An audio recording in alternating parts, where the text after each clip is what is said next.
Hey readers, what's going on? It's Jeff back with another video. This time around I'm going to show you and give a tutorial on drafting. Now I chose my favorite set of AVR to draft from. I know, you guys may be thinking, what is he thinking? But AVR happens to be my favorite draft set thus far. Kind of crazy, but it's true. It has removal, it has creatures that do a lot of things, I think, of damage, a lot of just different obnoxious things as well. So all in all, I think it's a really good set to draft, and I'm going to hopefully give you a pretty good tutorial on it through these videos. So to take a look at my first pack, I have a Flying Angel. This creature I really think is underwhelming, and I will never ever draft that in this set. What you're trying to look for is always, is there removal? Is there a creature base that is powerful? And what will keep you alive and deal the most damage in the most quickest possible way? This pack has a good removal card that I think I'm going to rip. It's in red, and I'm going to go ahead and take it. Looks like I got another piece of removal. Removal is always a good thing to take. It also does direct damage, as well as getting rid of a threat from the battlefield. Now, not every creature will have a 2 toughness, but it does get rid of a lot of early threats or maybe flyers that are 2/2s or 3/2s that you just can't normally deal with. Um, so I really, really think it's a great thing and a really good pick to choose, if not all the time. Go ahead and choose that. I keep getting the removal. Mad Prophet's pretty good because I get to discard a card. Or, I mean, I get to draw a card on the cost of discarding. Moorland Inquisitor is also really good, but with removal keep coming my way, I think I'm going to have to take removal and build up my creature density in the next couple of packs or the next couple of passes. So, and I think that's a good suggestion for anyone going into this because um, it really is just that. I mean, it has a lot of power of removing a creature from the battlefield, and then dealing with it for the rest of the game, if that too. So I'm gonna go ahead and pick the third pillar frame and see what I'm past next. All right. So this pack has a Deathwind, which is also a really good piece of removal. But let's see if there's any good creatures in here. Moorland Geist is pretty good. It's a good fog bank, I would say, from this set, um, as well as a good creature. So I could take Deathwind and have my fourth piece of removal, and then start building creature base from there as well, which I think I might do. But black is really, really bad for creature bases, and I don't know if I want to splash. Um, but I also don't want to be played on me. And that's the thing you always got to think about too. Like you got to think about your ins and outs and hate drafting. Hate drafting is really kind of a key component to the limited format because you don't want something so powerful to be used against you uh, that'll just be overwhelming at sometimes.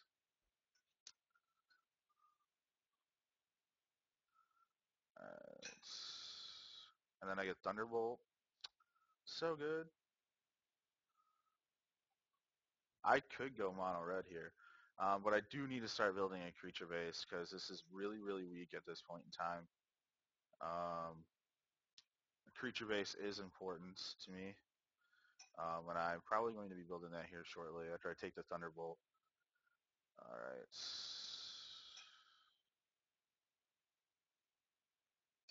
Massive Components is a great card from this set, for especially for a limited format. I mean, you're drawing 3 cards and put a card from your hand on the bottom of your library. It's basically brainstorming, but yeah, it does cost 4, and it is a sorcery. But you're in a limited format where you're drawing 3 cards in one turn. I think Riot Leader is going to be my first creature pick, and it's a good creature pick at that too. So, but yeah. One thing you want to remember as well, getting into this, is also don't always just choose the rare. Always choose something that's going to be beneficial to you, that's going to help you win the game. What is going to be synergistic to you? What is going to go over the top for you? What is going to be the clutch when you need it to be the clutch? And you need to draft those cards. If the rare is not any of those types of cards, you can just pass the card because it really does not help at all. This doesn't have really a lot of anything in this pack either. Um,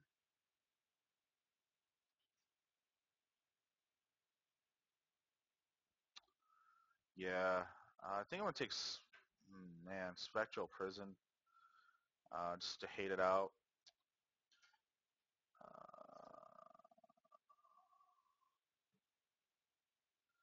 I really like Nightshade Peddler too. Nightshade Peddler is kind of ridiculous, especially if you get the combo in that enchantment from the couple of packs ago, where you equip it or enchant a creature. Enchanted creature does 1 damage to a creature player, and it's paired with this. It's just ridiculous. Um, and I have pulled it off quite a few times. But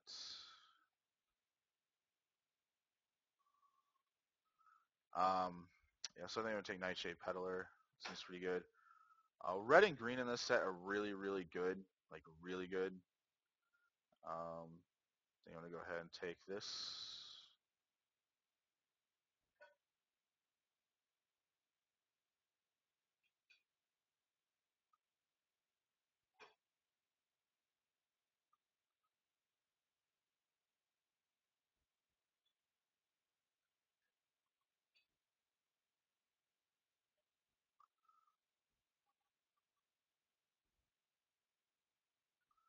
All right, like I said, not a whole lot of creatures. Normally, you don't want to do that because you just want to start building a creature base. But I think in this scenario it's fine because I'm gonna make people not have a creature base, and then I'm through these packs I'm gonna hopefully build my creature base, and still have enough creatures to deal with everything that's gonna come at me and hate everything out as well. Um, so let's see what we got here. Dark Inquisitor. That's pretty ridiculous. Dark Imposter. I'm sorry. Uh, Wolfier is pretty ridiculous. Heirs of Stormkirk is pretty ridiculous. So it's a pretty good pack. Before you choose any cards, you also always want to go over your pack, look over every card, look at your colors that you're in already, and see if there's anything good that's going to come out of the pack. Now, in the first pack, I ripped a rare that was called the Dragon, or it's not called the Dragon, but it was a dragon creature. It's a 4/4, flying 1 inch. When you end your turn, return it to your hand. With Angel's Tomb, that can be retarded. Um, I was over in Kansas City a couple weeks ago in Star City, and we did some team drafting. Had that in my deck, and it was just bonkers, absolutely bonkers. All right, Dark Imposter. I feel is just gonna die to me anyways, so I think I'm gonna take Heirs of Stromkirk. I've loved that card ever since it's been played.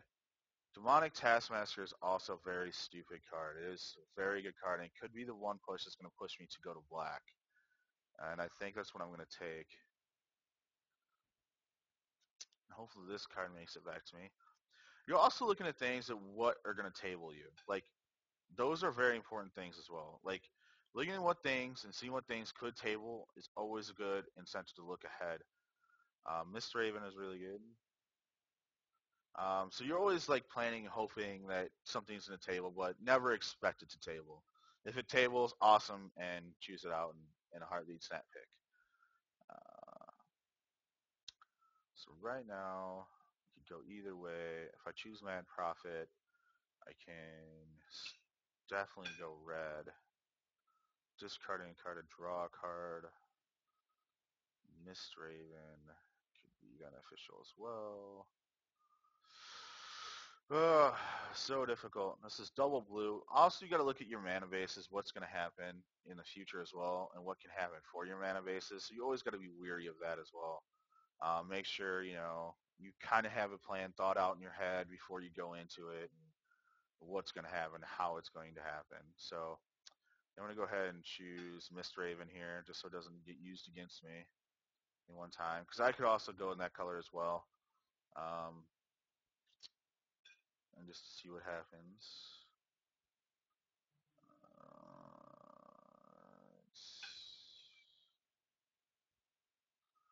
It's not a whole lot of good in this hack. I could take Alchemist Apprentice, or I can take the Haven Gold Scab.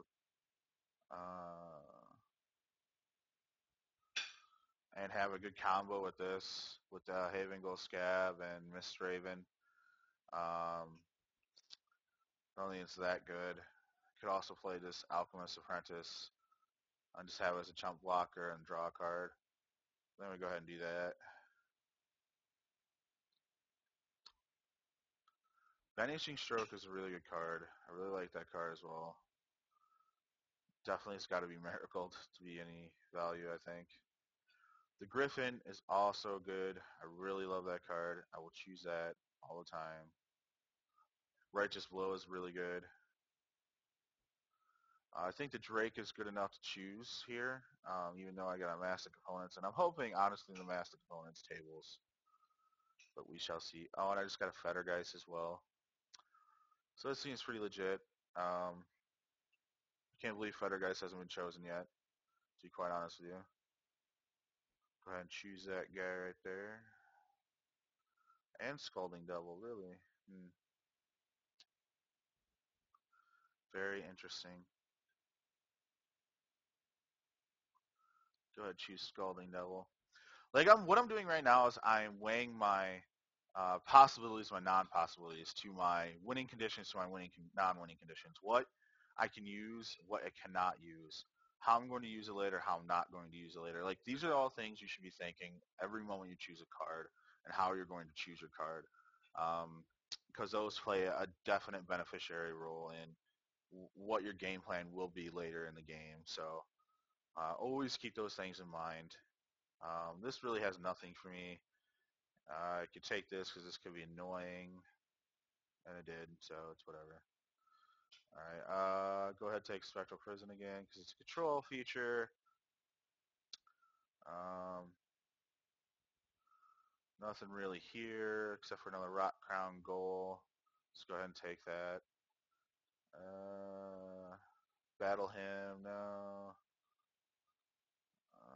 Leap of Faith could be kind of annoying, but not really. So I'll just go ahead and take that.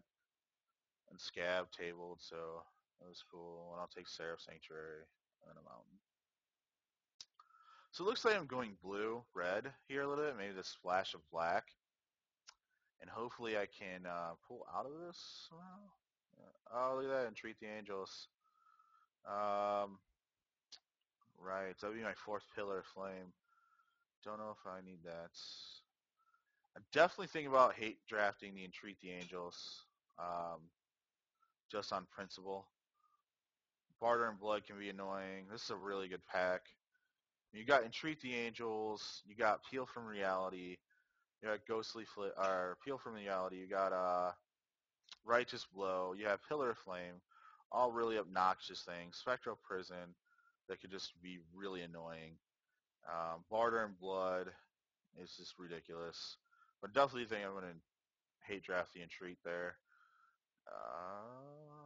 Vanishment's pretty good. Vanishment can be annoying. Another Pillar of Flame.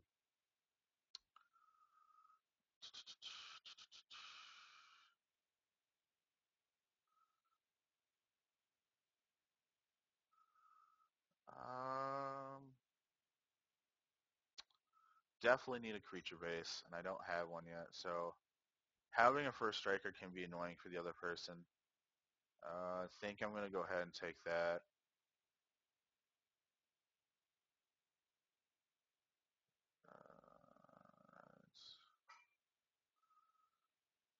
Fervent Cathar is really good too, I think. Um, so is Bladed Bracers if you're or like later drafting. That's still there. So I think I'm going to go ahead and take Fervent Cathar. I think it's a pretty good choice because I'm going to be able to swing in for a lot at one point in time, and I want to not want a creature block. That is the plan. We got a Crypt Keeper, Barter and Blood. Barters and Blood can be really bad, especially if my opponent's I think it's left right now, is in black, so they could get really annoying. Debating on taking the Deathwind, because that can be real stupid of a card. So, and this will make him choose what's going on, and I can only play into one creature. So they would take a death win there at that point.